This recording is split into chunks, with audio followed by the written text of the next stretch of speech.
अस्सलाम वालेकुम। How to control excessive thinking, इस कोर्स की आज सेकंड क्लास है, उसमें आपको खुशामदीद। आज की क्लास में हम एक्सेसिव थिंकिंग को कंट्रोल करने की कई और टेक्निक्स पे बात करेंगे, लेकिन उससे पहले मैं आपको ये बात समझाना और इसकी क्लैरिटी देना चाहती हूँ कि एक्सेसिव थिंकिंग होती क्यों है, यानी हमारा जहन क्यों एक्सेसिव थिंकिंग की तरफ चल पड़ता है और ये किस तरह से ऑपरेट होती है।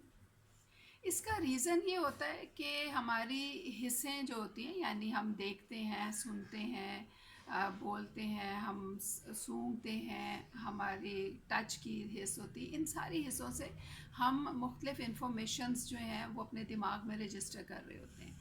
यानी हमारे दिमाग में हर बात जा रही होती, चाहे हमने किसी चीज़ को टच किया तो हमारे दिमाग में बात गई कि ये चीज़ सख्त है।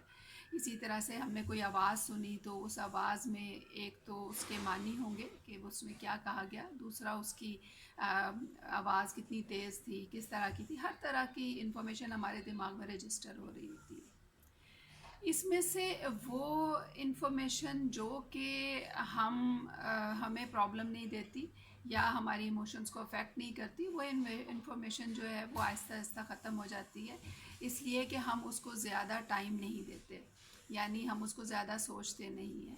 लेकिन जो इन्फॉर्मेशन हमारे जहन में आती है और हम उसके साथ परेशान हो जाते हैं या घबरा जाते हैं या हम उसमें खुशी महसूस करते हैं, तो ऐसी इन्फॉर्मेशन जो है वो ज़्यादा देर तक हमारे दिमाग में स्टे करती है और फिर वो हमारे दिमाग में बैठ जाती है, जैसे हम आम लफ्ज़ों में कहेंगे। तो इस तरह से वो हमारे सब कॉन्शियस में चली जाती है। जब हमारी ये सारी जो सोचें हैं ये इकट्ठी होती जाती हैं, तो उसके साथ डिपेंड इस पे करता है कि हमारी सोचें जो इकट्ठी हुई हैं वो किस तरह की हैं। अगर एक दिमाग ने ऐसी सोचों को इकट्ठा किया जो कि नेगेटिव थी, जो उसे हर्ट करती थी, तकलीफ़ देती थी, तो उसकी नेगेटिव थिंकिंग तेज़ी से स्टार्ट हो जाती है। और अगर किसी ने इकट्ठा किया उन सोचों को जो कि उसे खुश करती हैं, उसको रिलैक्स करती हैं, इंजॉय कराती हैं, तो वो फिर पॉजिटिव थिंकिंग की तरफ आ जाते हैं। इस तरीके से हमारी सोचें हमारे दिमाग में इकट्ठे होकर हमें एक्सेसिव थिंकिंग की तरफ मजबूर करती है। मोस्टली हमारी फीलिंग्स छोटी छोटी बातों पे हर्ट हो जाती हैं, इसलिए कि हम उन बातों को किस तरीके से लेना है इसकी अपने आप को ट्रेनिंग नहीं कर पाते हैं। अपनी ट्रेनिंग अगर हमने की हो तो हम हर चीज़ को उसकी एग्जैक्ट जगह पे उस समझें।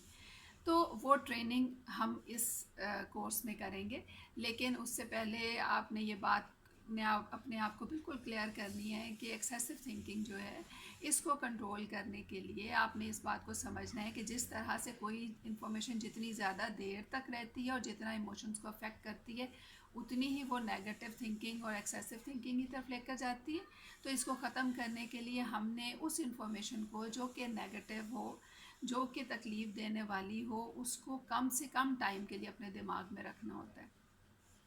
इसके लिए हम कई टेक्निक्स इस्तेमाल कर सकते हैं। उन टेक्निक्स के ज़रिए हम अपने दिमाग को ट्रेन करते हैं कि किस तरह से हमारा दिमाग जो है वो उस इंफॉर्मेशन को ज़्यादा देर स्टे ना करने दे। इसके लिए एक तरीका होता है थॉट स्टॉपिंग का। थॉट स्टॉपिंग का तरीका जो है, इसमें हम हर उस सोच को जो कि हमारे दिमाग में आती है और हमें तकलीफ़ देती है, उसको हम रिजेक्शन देते हैं, यानी उसको हम ज़्यादा थॉट नहीं देते हैं। इसमें हमारा थॉट्स का जो साइकिल चलता है वो इस तरह से चलता है कि हमें सपोज़ कि किसी ने कोई बुरी बात कही, किसी ने कोई तकलीफ़ दे बात कही और हमने अपने दिमाग में उस बात को रिपीट किया। जब हमने उस बात को अपने दिमाग में रिपीट किया तो उससे उसने ज़्यादा टाइम स्टे किया, और फिर जब हमने तीसरी दफ़ा, दूसरी दफ़ा, चौथी दफ़ा, पांचवी दफ़ा इस तरह रिपीट किया, तो बार बार उसके रेपिटिशन से हमारे दिमाग में उस थॉट ने ज़्यादा टाइम स्टे किया और वो पुख्ता होना शुरू होगी। तो इसको ख़त्म करने के लिए हम ये करते हैं कि हम अपने दिमाग की ट्रेनिंग करते हैं कि जब भी कोई थॉट हमारे दिमाग में आई जिससे कि हमें तकलीफ़ महसूस होती है, हम उसको रिजेक्शन दें। तो इसके लिए सबसे पहले तो आपने एक लिस्ट बनानी है उन थॉट्स की जो कि आजकल में आपको तंग कर रही हैं। ठीक है, अपनी एक लिस्ट बना लें। लिस्ट आप 1 या 2 दिन में बना सकते हो। जब आपने वो लिस्ट बना ली तो उस लिस्ट में से आपने फिर सबसे ज़्यादा तंग करने वाली 3 थॉट्स को सिलेक्ट करना है। उन 3 थॉट्स को सिलेक्ट करके अलग कर लें। फिर उन 3 थॉट्स में से जो सबसे आसान थॉट है, यानी या सबसे कम तंग करने वाली थॉट है, उस थॉट को लेकर उसके ऊपर ये काम शुरू करें। यानी सारे दिन में आपने उस एक थॉट को रिजेक्शन देनी है। रिजेक्शन देने का तरीका सिंपल होगा, यानी जब भी वो सोच आई आपने कहा रिजेक्टेड, जब भी वो सोच आई आपने कहा रिजेक्टेड। तो इस तरीके से आपकी वो सोच जो है वो आप सबसाइड होना शुरू हो जाएगी, यानी ख़त्म होना शुरू हो जाएगी। 1 2 दिन या 3 दिन में आपको वो सोच फिर आना बंद हो जाएगी। इसी तरह से आपने एक सोच को जब कर लिया, उसके बाद फिर आपने दूसरी सोच के ऊपर काम करना है और फिर उसके बाद तीसरी सोच के ऊपर काम करना है। ये 3 सोचों को जब आप कंट्रोल करने की प्रैक्टिस कर लोगे और वो कंट्रोल हो जाएंगी, तो आप देखोगे कि आपकी सोचें जो हैं वो आपके ग्रिप में आना शुरू हो जाएंगी। तो इस तरह से आप फिर बाद में कभी भी किसी भी सोच को कंट्रोल कर सकते हो। लेकिन ये बात आपने हमेशा जहन में रखनी है कि अगर मैंने आपको कहा है कि एक सोच को कंट्रोल करना है, तो दैट मीन्स कि सिर्फ एक सोच को ही करना है, बाकी की सोचों को नहीं करना। इसलिए कि हमने अपने दिमाग को बर्डन नहीं डालना, प्रॉब्लम नहीं डालनी। जब हम ज़्यादा सोचों पे एक साथ बहुत ज़्यादा काम शुरू कर देते हैं तो हमारा दिमाग बर्डन फील करना शुरू कर देता है। तो इसलिए हमने इस बात का ख्याल रखना है। अब हम आते हैं पास्ट की उन सोचों की तरफ जो कि हमें तकलीफ़ देती हैं, जिनको कि हम भुला नहीं पाते हैं। कुछ रिग्रेट्स होते हैं, कुछ गिल्ट्स होते हैं, पछतावे होते हैं, दुख होता है पास्ट का। उन सोचों को हमने क्या करना है, यानी उनके लिए भी हम डिफरेंट टेक्निक्स इस्तेमाल करते हैं, लेकिन सबसे पहले उनको समझने की ज़रूरत है। जो भी पास्ट की सोचें ऐसी हैं जो कि आपको पछतावा देती हैं, गिल्ट देती हैं, रिग्रेट देती हैं, उन सोचों को आपने ये बात क्लियर करनी है कि वो सोचें जो हैं वो यूज़लेस थॉट्स हैं। यानी वो ऐसी सोचें हैं जो कि यूज़लेस हैं, उनका कोई फ़ायदा नहीं है। और ये सोचें हमेशा बाद में आती हैं, ये उस वक्त पे नहीं आती जिस वक्त पे आप वो काम कर रहे होते हो जिसकी सोच आती है। यानी एक काम आपने किया, सपोज़ आपने किसी को बुरा भला कह दिया, और उसके बाद आधे घंटे बाद, घंटे के बाद जब आपका गुस्सा कम हुआ या आपका मूड बेहतर हुआ, आपने कहा ना ही कहती तो अच्छा था, और आपको अफसोस होना शुरू हो गया। तो ये सोच जो है ये हमेशा आधे घंटे बाद, 15 मिनट बाद, 2 घंटे बाद, 5 दिन बाद, 10 दिन बाद, किसी भी टाइम पे आ सकती है। लेकिन ये सोच उस वक्त पे नहीं आती जिस वक्त पे हम वो काम कर रहे होते हैं। तो इस बात को समझते हुए कि ये सोच बाद की सोच होती है, हमें अपने आप को क्लियर करना होता है कि जो बाद की सोच है उस सोच को हमने डीवैल्यू करना है। इसलिए कि बाद की सोच का कोई फ़ायदा नहीं होता, ना वो उस वक्त को बदल सकती है और ना ही वो बाद में आपके लिए कोई रोल प्ले कर सकती है, सवाए इसके कि एक्सेसिव थिंकिंग हो जाए। तो फिर हमने उस जो पास्ट की सोच आ गई उसको एक तो रिजेक्ट करना है, और दूसरा हमने उसके बारे में अपने आप को क्लियर करना है कि ये सोच जो है इसको हमने किस तरीके से लेना है। यानी सपोज़ आपने किसी को बुरा भला कहा और आपको सोच बाद में आई कि मैं ना ही कहती तो अच्छा होता। इसके बजाय अब आपको किस तरीके से अपनी पास्ट की सोचों को लेना है, वो ये तरीका होगा कि आपको ये सोच जब आ गई, आपने फ़ौरन कहा कि नहीं, ये सोचने का अंदाज़ सही नहीं है, ये रिजेक्ट होना चाहिए। लेकिन मैंने सोचना इस तरह से कि अगर मुझे लगता है कि उस वक्त पे मैंने सही नहीं बोला और मैंने ये वजह थी जिसकी वजह से ऐसे बोल दिया, तो मुझे उन वजूहात पे काम करना है। मुझे उस सिनेरियो को सामने रखते हुए लर्न करना है, सीखना है कि मैं किस तरह से अपनी ज़िंदगी में दोबारा वैसा मौका आए तो मैं ऐसा ना करूं। तो ये होती है लर्निंग, यानी पास्ट के जो एक्सपीरियंसेस होते हैं उनसे हम लर्न करते हैं, और लर्न करके हम फिर उसके ऊपर अगले एक्सपीरियंसेस जो हैं उसमें बेहतर तरीके से हम अमल करते हैं और एक बेहतर ज़िंदगी की तरफ जाते हैं। और ज़िंदगी तो है ही इसी का नाम, गिर कर उठने का नाम है। यानी गलती करके उससे सबक हासिल करके अपने आप को बेहतर करने का नाम है। जो शख्स अपने आप को बेहतर नहीं कर पाता, इसका मतलब है कि वो आगे नहीं बढ़ रहा, वो ग्रो नहीं कर रहा। और जो शख्स उससे सीख जाता है और अपने आप को बेहतर बनाने की कोशिश करता है, तो वो लर्न कर रहा होता है। तो पास्ट के जो रिग्रेट्स, थॉट्स, पछतावे हैं, उनके बारे में फिर क्या हमने समझा कि ये जो चीज़ें होती हैं, ये यूज़लेस थॉट्स होती हैं। पास्ट में जो भी हुआ वो हो गया, उसके रिजल्ट्स जैसे भी निकले, जो भी हुआ, मुझे उससे सिर्फ सीखना है, ताकि आज मैं वो काम ना करूं जो मैं पास्ट में करती रही। चाहे कोई बहुत बड़ी गलती भी हो गई हो, तब भी अगर गलती ऐसी है जिसमें आप माफ़ी मांगना चाहते हो, तो आप माफ़ी मांग सकते हो। माफ़ी मांग के अपने आप को रिलैक्स करो और अपने आप को बताओ कि हर एक गलती की माफ़ी है, सवाए इसके कि हम अपनी ज़िंदगी को आगे बढ़ने से रोक दें। यानी हमने अपनी ज़िंदगी को बेहतर से बेहतर बनाना है, अपनी ज़िंदगी को कामयाबी दिलानी है, तो उसके लिए हमें अपने आप को बेहतर लेवल पे लाना है, अपनी सोचों को बेहतर लेवल पे लाना है। और यही हमारी ज़िंदगी का मकसद है, ना कि ये कि हम पीछे पुरानी बातों पे रोते रहें, तकलीफ़ महसूस करते रहें और कुछ भी अपनी ज़िंदगी को बेहतर बनाने के लिए ना करें। तो ये बात अपने जहन में रखते हुए आपने इस हवाले से अपने ऊपर काम करना है और अपने आप को बेहतर से बेहतर बनाना है। कई दफ़ा ऐसे रिग्रेट्स होते हैं जो कि हम हमारी बहुत बड़ी गलतियां होती हैं और हम उनको भुला नहीं पाते हैं। अगर हम उनको भुला ना पाएँ, तो हमें उनको भुलाने या उनको अपनी रूटीन की लाइफ को डिस्टर्ब ना करने के लिए प्रिपेयर करना पड़ता है। यानी वो हमारी रूटीन की ज़िंदगी को डिस्टर्ब ना करें। इसके लिए आप क्या कर सकते हो, सपोज़ के कई दफ़ा किसी की डेथ हो जाती है और हम उस डेथ को भुला नहीं पाते। हमें बड़ा अफ़सोस होता है कि काश कि हमने उसकी ज़िंदगी में उसके साथ अच्छा कर लिया होता, काश कि ये हो जाता, काश को उसको कुछ कुछ और साल मिल जाते। यानी ये थॉट्स हमारे ज़हन में चलती हैं, लेकिन असल में ये थॉट्स तो यूज़लेस थॉट्स हैं। हमारे ज़हन में ये चलना चाहिए कि उसने अपनी ज़िंदगी पूरी की और हम उसके लिए दुआ करते हैं, लेकिन हम अपने आप को बेहतर रखने की कोशिश करेंगे, इसलिए कि हमारी अभी ज़िंदगी मौजूद है, हमारी अभी ज़िंदगी है, हमारी ज़िंदगी ख़त्म नहीं हुई है। जिस दिन जिसकी ज़िंदगी ख़त्म हो जाती है वो हो जाती है। तो इस हवाले से अगर आपके जहन में सोच आती है, तो सबसे पहले तो अपने आप को क्लियर करना है कि कोई भी बात अगर अफ़सोस वाली उससे रिलेटेड है, तो आप उसके बारे में अपने आप को बताओ कि मैं अब आइंदा ऐसी कोई बात नहीं करूँगी। और उसके बाद उस सोच को आप भुला नहीं सकते, रिजेक्ट नहीं कर सकते, तो आप उसके लिए एक टाइम सेट कर लो।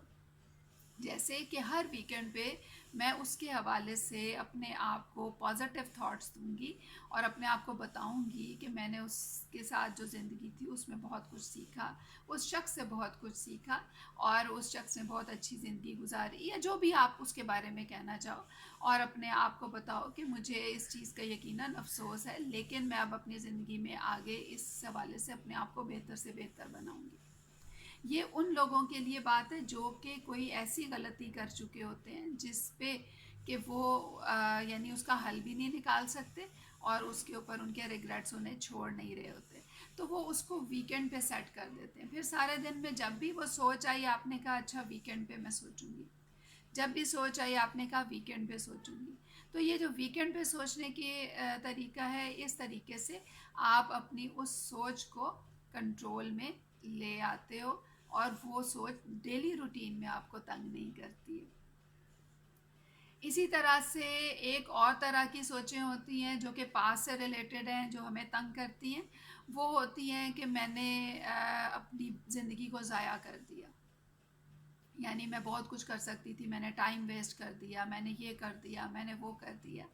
अब इन सोचों के सोचने का भी फ़ायदा नहीं है, इसलिए कि जब आप इनको सोचते हैं तो आप उस वक्त को भी वेस्ट कर रहे होते हैं। यानी जिस वक्त पे आप बैठ कर सोच रहे हैं, आपने आधा घंटा सोचा, वो आधा घंटा आपने वेस्ट कर दिया। लेकिन अगर उस आधे घंटे में आपने अपने आप को प्रोडक्टिव बनाया और अपने जो भी आपको अफसोस है कि पास्ट में नहीं कर पाए वो आपने करने की कोशिश की, तो आप कल अपने पिछले दिन पे अफसोस नहीं कर रहे होगे। तो इट्स नेवर टू लेट।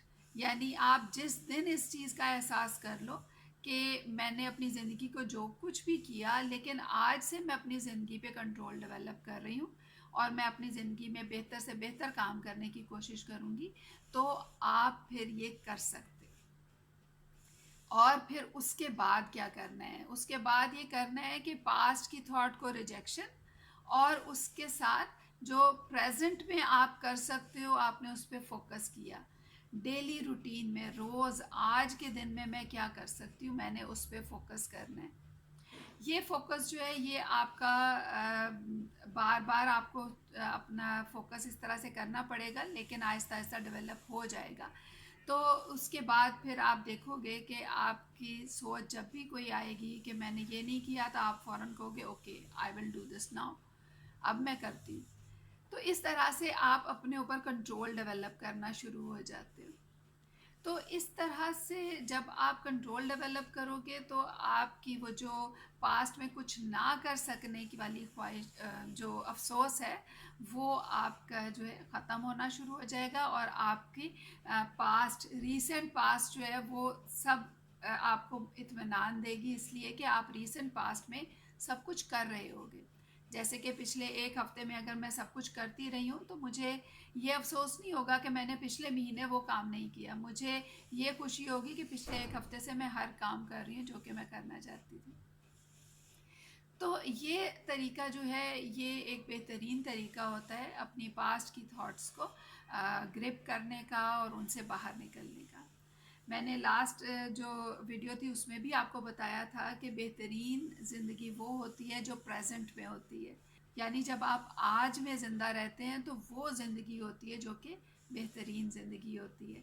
तो अपनी ज़िंदगी को बेहतरीन बनाने के लिए आपको पास्ट से बाहर निकलना होता है।